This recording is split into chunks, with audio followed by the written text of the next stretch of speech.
Happy Monday night, guys. Dr. Nathan Thompson here from Exemplify Health Center. And I wanted to just finishing up with patients, and I wanted to go over just one thing with you from today. And I know that's going to help a lot of people. And it has something to do with bone health and with calcium. Okay. So if you know someone who has issues with bone health, specifically like osteoporosis, or maybe you're even worried about osteoporosis, I want you to listen up to this very, very carefully, because I had a patient who came to me today that we did a consultation with, and here's what's interesting. So she's worried about osteoporosis, which, you know, a lot of women in their 50s, 60s, and 70s are really concerned about. So she says, "What do I do? What do I do? What do I do?" Because my osteoporosis is just getting worse, and I'm taking, and she holds up all of her different calcium supplements, bone health supplements. And she says, but it's not helping. It's not getting better. So what do I need to do? So here's the thing. We had to dig deeper, because your bone health really doesn't have a lot to do with necessarily taking a calcium supplement. And here's what I mean by this is you can take all of the calcium supplements in the world, but if the calcium is not getting absorbed, then it doesn't matter how much calcium you're actually taking. So as I started to investigate a little bit and went over, you know, her functional assessment questionnaire and started looking at all of those different things, I noticed something that was really interesting.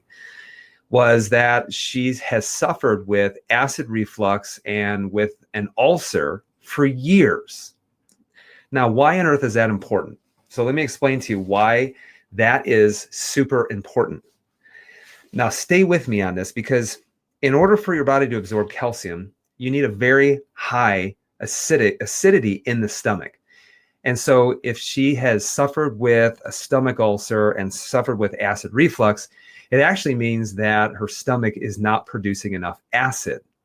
So she's been taking PPIs, or proton pump inhibitor, you know, like the purple pill, Prilosec, whatever you want to call it. And because she's been taking that and it's actually lowering her stomach acid, then she's not absorbing any calcium at all. That's huge. Not only that, I mean, there's a lot of other things that are going to take place whenever you're not making enough stomach acid. But the fact alone that she's been on this acid reflux medication for years means that she has not been absorbing calcium very well. And you could take these supplements until the cows come home. But the first and foremost thing is that it has nothing to do with the supplements, and it actually has everything to do with changing the environment of your stomach. So if you guys know the reason why the stomach has to be as acid or have a very high acidity in the stomach, there's really two reasons why. Does anybody know one of the first reasons why the stomach has to be really acidic? And here is the answer. The answer is, number one, is that you need a high stomach acidity in order to sterilize your food. So just to sterilize your food. This is kind of like if you heard like in the Dominican Republic. If you've heard like what's going on in the Dominican Republic, give me a thumbs up, because there's been all these people that have been, you know, mysteriously dying or having terrible food poisoning.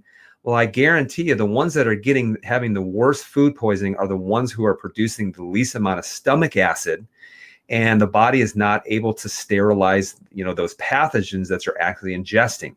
So number one, you got to sterilize the food, but number two, you also need it to break down proteins, and you also need it to be able to absorb calcium as well. So if you're not producing enough stomach acid, you have reflux or you have an ulcer or something like that, where it's not because you're producing too much acid. An ulcer, for example, you're not producing enough acid, and some of that bacteria that normally should hang out at the bottom part of your stomach start to migrate up and then start to eat away at the actual stomach lining. And then every time that you eat and you release a little bit of stomach acid, it's basically like putting battery acid on your skin. That's why it hurts so much. So here she has osteopenia, and so she's really worried about her overall bone health. Well, the doctors know this too, because they're actually want to put her on a medication called Fosamax has nothing to do with the ability to absorb calcium. What it does is it just shuts off the activity within the bones, these specific cells that actually are called osteoclasts that break down bone cells. And you have osteoblasts that help to rebuild the bones. So basically, they're just shutting off the osteoclasts, which a lot of people think, well, that's probably a good idea. But the problem is that bone constantly has to get remodeled. So if you shut off those osteoclasts, all you're doing is just laying down a bunch of junky bone, which you'll see on a scan how it's improving bone density by about 2 or 3%, but it's not improving bone strength. And there's a big difference between the two. So she says, what do I do? What do I do? What do I do? And first and foremost, I said, the first thing we have to do is start to improve your digestion. Here's one thing that you can do to improve your digestion. Number one, stop eating on the run. So eating on the run is going to tear up your digestive system. Being stressed is going to tear up your digestive system.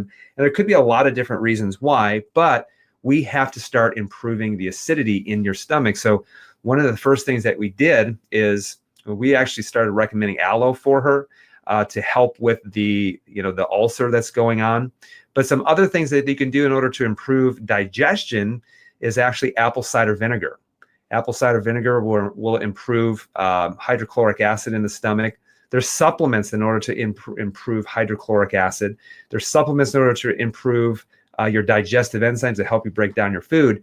But we absolutely recommend it first and foremost that she gets a food allergy test to see literally how bad, because she's not been breaking down the foods the way that she's supposed to, how much of it has been damaging her small intestine, how much of it is like leaking in, causing an immune system reaction and inflammation and things like that. So now when we go a little bit further, suffering with depression, suffering with tremendous amount of brain fog. And if you guys research proton pump inhibitors and how they actually can cause problems with the brain, dementia, things like that, she's already experiencing those things in her mid-60s. So when it comes to bone health, it has nothing to do with calcium, because guys, you can get a ton of calcium, not from dairy, but from anything that grows from the ground. So think vegetables. These things are going to be full of calcium, and you're going to have enough just by making sure that you're eating enough 8 to 9 servings of vegetables every single day. You're definitely going to have enough calcium. You just need to make sure that you have the right environment to be able to absorb it. And here's the other thing. Everyone wants to exercise when it comes to improving bone health, but here's the thing.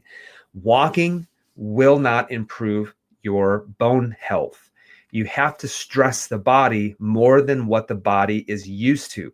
And this is why you have to be doing some form of weightlifting and weight training in order to then take that calcium and for the body to know what to do with it. So bones are remodeled based off of lines of stress, which means the top 3 areas where you're getting bone fractures, especially with women, number 1 is going to be in your hip. Number 2 is going to be actually in your spine. And number 3 is going to be in the top part of the arm, the humerus. So what do you think you need to do? You need to be actually loading the hips.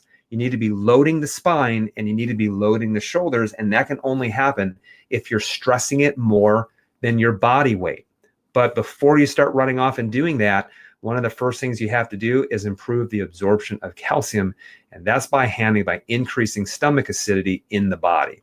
Let me know what you guys think, because this woman, she is on her way to correcting her problems. Now she just needs to figure out what she needs to actually implement in order to start making it happen. Hey, so guys, if you like this, give me a thumbs up. Make sure that you share this with someone who's worried about their bone health, and let's start restoring some sanity back to healthcare. So, hey guys, Dr. Nathan Thompson here. Have a great Monday night. I'm off to my son's baseball game, so let's hope he hits a bunch of home runs. Hey guys, we'll see you soon.